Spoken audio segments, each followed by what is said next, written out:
I feel like I can't catch a break. This is a really frustrating week, and I am, again, per usual, you guys are gonna start thinking I'm making shit up because it's just nonstop. And sometimes it's like this, and I know I'm not the only one, so I'm trying really hard to not get down and not be like, this is all happening to me, because trucking is happening to us all. Fuck, man. So this same trailer, I can't wait to get rid of this trailer. And mind you, when I'm moving, not that it really matters what the freight is necessarily, but I'm moving a load of, it's like shredded envelopes. It's, you know, paper that is, I guess, going to be recycled into something else. Well, the downside is I actually haven't bought a push broom for this truck yet, or I don't usually use a leaf blower, because I honestly would rather get whatever minuscule amount of exercise I can get while hauling a van. So I prefer to use a broom. And I'm broke right now, to be honest with you, because I am not working. Because I had training last week, and the grand total of pay for training is $200 for the week. And I had a lot of downtime. I had time staying in a hotel. So, you know, I'm not complaining about it. When I picked up this trailer, it had the flat, right? Okay, waited 5 hours to get that done, and the company took care of me on that. They agreed to pay $100 for the 5 hours. You guys know I don't really talk about money too much. I don't like to get into specifics about it, but when it comes to that kind of stuff, like the difference in pay from one company to another when you get sidelined for maintenance or whatever, that's significant, and this company is already showing that they're gonna take care of it. So that to me is a positive. But it was this whole thing yesterday. My medical card was set to expire in a week, and I waited too long to take care of it, and I kept asking about it, and it didn't seem like they were really getting on it. So I started being like every day, like, when are we going to do this? Are you guys going to send me somewhere? Because I didn't know if they had a specific vendor or, you know, medical company that they preferred to work with. So I did get that taken care of yesterday. They sent me to a place just like for the drug test that was quick, in and out, easy, which was great. But I had unhooked from this trailer because they prioritized the medical card and decided we're gonna have someone else relay this load. Okay, cool. It's going to Indiana. Man. So also sensor issues with the truck. And what that turned out to be is, this is the second Freightliner I've had this happen with, where if your cruise control goes out and it seems like there's no reason why, and it won't come back on with the whole battery reset. I forgot this when I was making this clip talking about it before. It can be a sensor that's built into the seat, and it's thinner than a piece of paper, and it has super thin copper wires, and just the jostling around on the road that your body does, bouncing around in the seat, it will make those little tiny wires break, and then the truck can't detect that there's a person in the seat, so it will not use the adaptive cruise control. And I had forgotten you can do manual cruise control. I wish I had known that yesterday. It would have made me a lot more comfortable. You just have to remember that the truck is not adjusting to anything in front of it, so you have to be on top of it, which is fine. Anyway, I go back to hook up to this truck yesterday because I had unhooked from it and gotten my truck work done and hooked back up to it, and the mother effing marker lights at the top of the trailer in the back are out. I'm like, what? Why now? Why, trailer, why? I'm like, okay, so I got up at 3:45 today so I could be on the road by 5:30, and I was all set to go, and I was actually going to be a few minutes later than that, but it was okay. It was not the end of the world. You know, after the other issue, my fleet manager had contacted the freight broker, and they you know, were able to move things around because of that flat tire, and I had until 3 o'clock today, which I would have been there a lot earlier than that. And now I have to wait until 7 because our maintenance doesn't get in until 7 a.m. It's 5:50, so I got up super early and cut into my much needed sleep for no reason. And I'm just like a little heartbroken. I just am desperate to drive. I am desperate to start making money. It's starting to really get to me, and I'm trying really hard not to give it too much power and just tell myself it's gonna be okay. But it's like, it's the beginning of the month. Okay, I have a few weeks to recoup before rent is due, before all of my shit comes out at the same time at the beginning of the month, and I'm just like, when am I gonna get to drive? When am I gonna get to drive? When are these issues gonna stop being constant? And it's not the fault of the company, it is total bum luck. So guess what? I'm gonna sit here for the next hour and edit this video and maybe upload it today. I don't know. I have nothing else to do. I'm gonna go do some yoga maybe. And I'm gonna try not to dwell on how I need to earn, man. I need something to shift. I need some luck. I need some luck. That's it. I was just watching this back and I never finished saying these loads leave a huge mess in the trailer. There's going to be like tons of little pieces of paper and I'm going to have to sweep it out and I don't have a broom. Whatever, stupid stuff. Okay, maybe crisis averted. Well, I'm over here getting all stressed out. I called dispatch. Also grateful that there's always someone to answer the phone here. And I explained everything and he's like, okay, we'll see what we can do. And then I get a call from maintenance and I'm thinking, oh, someone's calling me already. That's cool. And a very handsome maintenance guy named Sergio. Hi, Sergio. Calls me. Okay, side note question.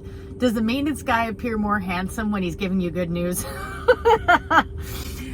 Maybe a little bit. Yeah, so he as I was driving over, I had a feeling in my soul that the marker lights would be back on, and they were. But I still have to have it looked at because if they're going on and off, obviously that could be an issue. I'm not trying to get pulled over in Indiana, I'll tell you that much. I'm working on it right now. It was something to do with the 7-ways, the electrical plug. And I thought about that, but what I was thinking, I always forget that controls multiple things because there's 7 different prongs in there. So that could be one of those prongs is not making contact. It can affect some lights, not others. I believe I'm getting that correct. So yeah, all the other lights were working. This truck has the light test where it runs through a cycle of all the lights, so you can just walk around the vehicle and see that all the lights are turning on and off. And I had done both with and without that, and they weren't working. And then when I started moving, it probably put those prongs into contact the way they needed to be. So he's just checking on that right now, and I should be back on the road and be able to deliver this load with plenty of time for it to be more than on time. I'm so thankful. Thank you, Sergio. Thanks, Sergio. Oh, such a relief. I mean, shouldn't get ahead of myself, but what I do want to say though is the reason I got so upset is these things with lights and trailers. I would rather have a tire flat any day of the week than have a problem with a light, because the lights can involve hours of like whack-a-mole searching on the part of a mechanic to find where exactly the source of the problem is. So yeah, I don't know where to start. Things aren't going great today. I got to the customer that I'm delivering to, and it's the same customer that I'm picking up from. It's a place that takes pulp, like recycled paper, and makes it into rolls of paper, which is a cool thing. But the facility a lot of it is garbage recycled paper, so it smells really bad. And the area where you have to drop off, where you first come in and then you scale and then you pull forward, it is a swamp, and the water that's running through there is really deep. It's like, I should have gotten video, but I just was in the thick of it and I couldn't. But it was like covering like this much of my boots from the bottom, in like garbage water, and it smells really bad. You're hoping that it won't soak through your boot, because those boots I have are not waterproof, and it's so gross. And it's one of those things that sometimes you just go through these environments and there's nothing you can do to avoid it. It's part of the job sometimes. These facilities that they don't take care of the grounds because all they do is like garbage related stuff, and it's dust blowing everywhere, and it's garbage dust. So like there's like dust in my eyes are kind of irritated from this dust, and you just feel so gross, like you're covered in this garbage dust, right? So on top of that, I think I must have gotten into the dock when they were going on their lunch break. So it was a long break. It's the kind of place where you have to watch the light, and I'm really tired. I haven't gotten enough sleep lately, and the mattress in this truck is it's a coil, like a hard coil mattress. Like if you sit on it too hard, you just feel like you can hear and feel the springs like pressing back against you. So I haven't been sleeping very well. I was just talking to another driver at my former company that was saying the same thing. Like he's doing a a flatbed account, so he's doing all this physical labor, and he said he barely sleeps because the mattress is so uncomfortable. And then he's doing a lot of what I was doing, which is, all this physical labor, but no miles. So you're not getting paid for doing the securement, and they're sending you to do securement more than once a day when you can't get paid to do that. So you're barely able to get enough drive time to make a living. And then you have to try to sleep on this shit mattress. I would tell anyone who's getting into trucking for the first time to strongly consider before you, like if you're in CDL school and you can set aside the money. If you're in CDL school and you can set aside the money like $400 or $500 for a twin XL mattress, that's what most of these trucks fit. I don't think that many companies will give you a quality mattress. The one little reefer company I was at gave me a really nice mattress. The rest haven't been good. So you have to either do that, or you can spend like $150 and get a decent mattress topper. That'll help a lot too.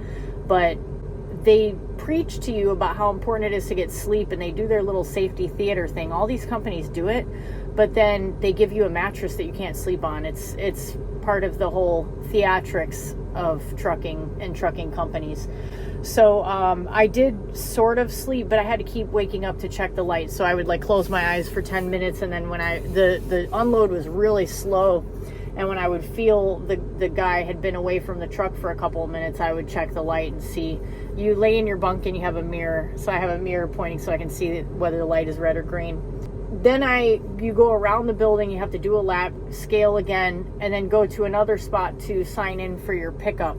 The pickup, there's like one of our drivers in the dock now, and then 2 more drivers ahead of me. And I saw that guy in the staging area from my company when I first got here. So he's been here already for like 2 hours, and he's still getting unloaded. And then the delivery isn't until like 9 something tomorrow morning. It's an appointment time, so there's probably no real window on it, and it's only like 100 something miles away. So, I'm not really getting miles right now, and there's all these things that keep happening with the truck and stuff. My ELD, they supposedly they did replace the router yesterday, but the ELD still won't connect, so I'm having to run it on my phone. And I'm just real frustrated, but I also am not like, F this company or anything like that, because it's just, these are experiences that happen all the time in the business. So I just have to sort of really try to, like I said before, dig deep and stay patient. But I'm kind of emotional right now because I'm just so stressed and tired, and like I'm not earning, and I need to earn, and it's getting to me a little bit. I gotta earn. When you have all that stuff in your head, and then you walk through a puddle of garbage water that's 2 inches deep, and it's like smells and it's soaking into your boots. It's one of those moments that you feel like, am I in a movie? Is this the Truman Show? Oh, it hurts, it hurts, but it's just the life. It's the life.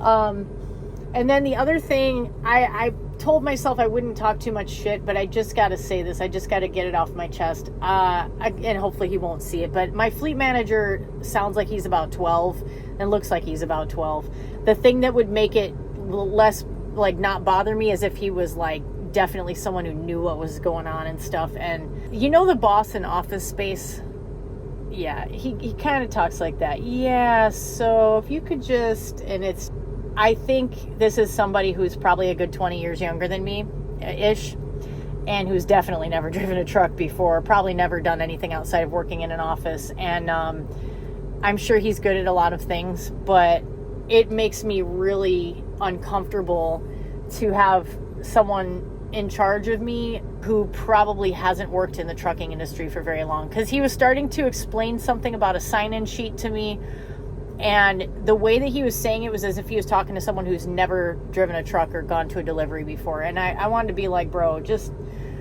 you don't have to say it like that to me. But if I were to say that, I could tell it would make things tense. So I'm just like, yeah, I understand. I got it. It's one of those things where it's funny because I think back to my 20s, and I know now that I was like a lot of times a lot more condescending than I ever intended to be or thought I was. And a lot of times younger people are like that because they just don't know. They haven't been around the block enough times, and they're talking to somebody who's a lot older than them, who has more life experience. Like that person is also as inexperienced as they are. And it's like, as the older person in that scenario, you have to just be like, nod and smile, you know. So I'm just trying hard. That's all I can do. I'm gonna be sitting in my cab here for probably a couple hours, and then my clock is gonna be just about out. I'm gonna drive to the nearest truck stop. I'm too close to Indianapolis, and that's not good. So I'm gonna see if I can get south of Indianapolis and pick up a stop there. And and then he said something earlier like, oh, after that we're gonna get you some miles, and I'm tired of hope. It's like I said in one of my other videos, it's like you keep your hopes up for so long and then you just get fatigued by it. So I feel like I'm not giving up by any means. Like, I'm a tough cookie and I can get through it, but I'm just trying to keep my expectations realistic. Things might be hard for a while because they're hard in the whole industry, and these companies are hiring and hiring and hiring. So there's a shortage of freight, and there are too many drivers, and I'm just one of those many, many drivers who are going through this. So that's it. That's all we can do. Hello, my friends. Well, you may notice I'm wearing makeup today, and some of you know what that means. That means I've been sitting for a while, long enough to do makeup, long enough that I also should have time to take a nap, and hopefully not so long that I won't be able to find a place to park after I leave here. It is 3 hours and 20 minutes since I arrived at this customer. Hello from future me, editing from a later point. Spoiler, it's been over 9 hours and I'm still waiting to get in the door. And once you get in the door, you still wait because there's staging loads while people are in the door. But I want to make a point of saying that I spoke with the forklift operator, and he has been working for 7 days without a day off, and today was supposed to be his day off, and he came in so he could load trucks. So it's not just the drivers that are having a hard day today, and it's not just me, because the driver that I've been chatting with, who is in the door now, has been here for 10 hours and still is not loaded. They haven't started loading him, and he's sitting in a door. So yeah. This is the same place that I came to the other day where I had to wade in garbage water. Thankfully, I'm not going to that end of the facility. That is the delivery side where you bring recycled paper, and I am on the side that you pick up rolls of paper that have been processed. When I arrived here, there were already like 7 or 8 trucks from my company sitting here, in addition to a few other company trucks. I went inside.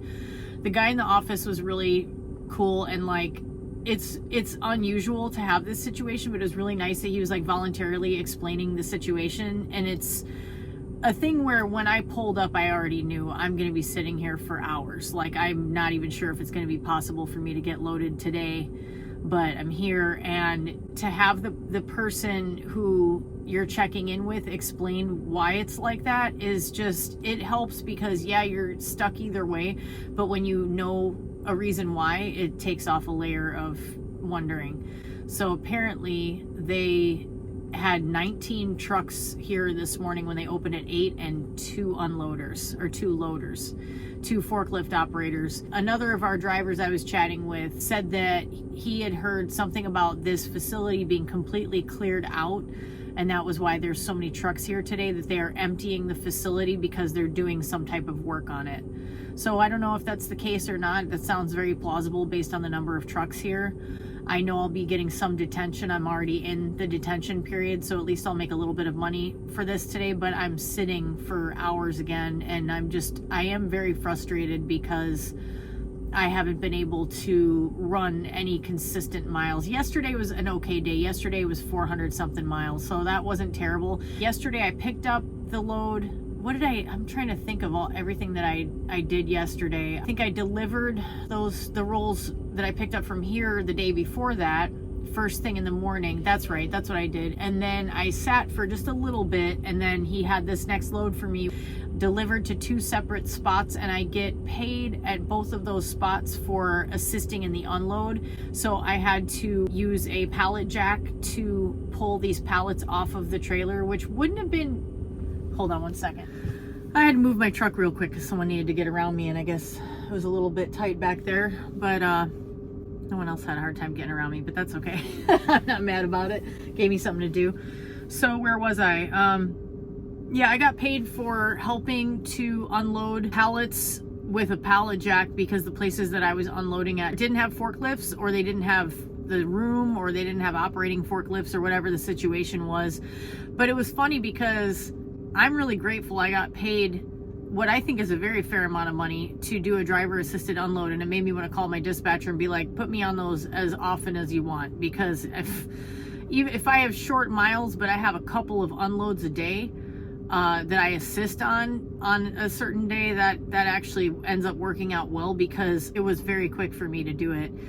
I got out of the stop this morning in a half hour max.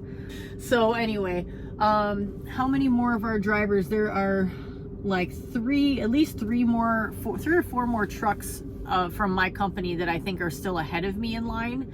And then I see 2 that are in the dock right now. So there has been some movement, but it's just been a lot of sitting. And I think I spoke with one of the drivers who left about a half hour ago, and they had waited altogether from the time that he told me plus the time after that. It took them about a total of 6 hours to get out of here. So hopefully he's claiming 4 hours of detention pay, and that's something. This load is delivering to North Carolina. I'm in Indiana.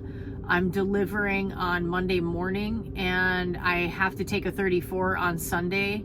One of the things that has been kind of messing with me is I worry that I really made a mistake getting an apartment when I did, because since switching to this company, I think there's a possibility that I won't be on home time as often. Like it might, the recruiter told me every 2 weeks, but then they said something, and this is another example of like, if you're getting into the industry, one thing you have to know is it doesn't matter what the recruiter tells you. The company will tell you they might tell you something totally different. And my best recommendation is, if it's something that really, really matters to you, then maybe when you start orientation, talk to them right away and be like, my recruiter said X, and this is really important to me. Is that accurate, or whatever? Because it's weird. It's such a weird phenomenon. I wonder how many industries are like that, where there's a recruiter involved and they just tell you something that turns out to be different, you know? So the recruiter was like, yeah, 2 weeks out, then you have 2 days of home time. And a lot of times we all know that can end up being a day and a half of home time. But this company, they don't do, like I said in a previous video, they don't do recaps. So you will definitely be doing a 34 on the road. So I need to kind of strategically figure out where I want to stop tomorrow, because I'm going to be doing a reset at a truck stop somewhere, or a rest area. But I would opt to, even though truck stops are gross, there are some that are better than others, and I would rather do a 34 at a truck stop that I don't mind being at, because then at least there's more people there, there's facilities, there's food, there's whatever. There's also possibly like other stores and restaurants nearby. If I wanted to take an Uber, I could. Not that I can afford that right now, because yeah, I'm not in a good spot. All of this transition between doing 2 weeks of training at the previous job and then barely moving, and then being at this job and sitting a lot of the time also, I am in the worst financial position I've been since I worked at Schneider. And I know that's going to turn around, at least I think that it will, but I'm not leaving this company anytime soon. I'm not trying to jump, I've already made too many transitions in too short a time, and I'm going to stick it out for a bit here. That's my plan. But I am definitely going to consider requesting a different fleet manager if I need to. For where I'm at right now and for what I need someone who's going to run me. I need someone who is going to keep me moving. And what they said in training, that you are, and during orientation, we expect you to be running for like 10 hours a day. We need you to be hitting that. We need you to be moving as soon as your 10 is up. That's what they said. They were really like adamant about that. Like, if you can't drive for 10 hours a day, then this is probably not the right fit for you. And I was like, awesome. I was like, yes, this is music to my ears, because I'm so tired of sitting and not going anywhere. And now what am I doing? It's so weird. So I'm trying not to stress myself out too much. I have had some down moments. I've had some moments of feeling like, what the fuck, but I'm trying not to overthink it, because I think that there are bad weeks, there are off weeks, there's all this transition with the truck issues that I've had, and the ELD and this and that, and I just have to keep the faith that this company promoted itself on the whole basis that we expect you to run. Like, don't, sort of like, it's a weird, feels like a weird bait and switch, because it's like, don't fuck with us. You better be ready to work. You work, bitch. And then you're like, yes, I'm gonna work, bitch. And then I'm like, where's the work? Son of a bitch, man. So yeah, I'm gonna be mostly out of hours by the time I get out of this pickup. I mean, I might have an hour or two left, probably a couple hours left. And because I've sat for so long, I can use the sleeper berth split, which I may end up doing just to get to whatever truck stop I want to get to. And then I'm just going to run hard tomorrow, which will be nice to actually have a day of driving for a change. And then I'll deliver on Monday morning. And yeah, I am looking forward to going into the Carolinas again, even though it's oh my God, it's North Carolina. I know it's going to be a beautiful drive, and it is going to be kind of a slow drive because it's like hilly, it's winding, and I'm going to be loaded heavy with these heavy ass rolls of paper. But anyway, I just need I need some good luck, and I need some good solid dispatching. And if that doesn't happen soon here, then I'm gonna be having to have a conversation with somebody, and I'm afraid it's the same person that I pissed off by insisting on switching trucks. But that guy can be annoyed with me all he wants, but he also needs this truck to make a profit, so he's gonna run me if he wants to. Like, the company is depending on it, not just me, so I shouldn't need to worry too much about whether he thinks I'm a pain in the ass. I don't really care. I got what I needed to get, and that's what you got to do sometimes. All right. Hope I get out of here soon.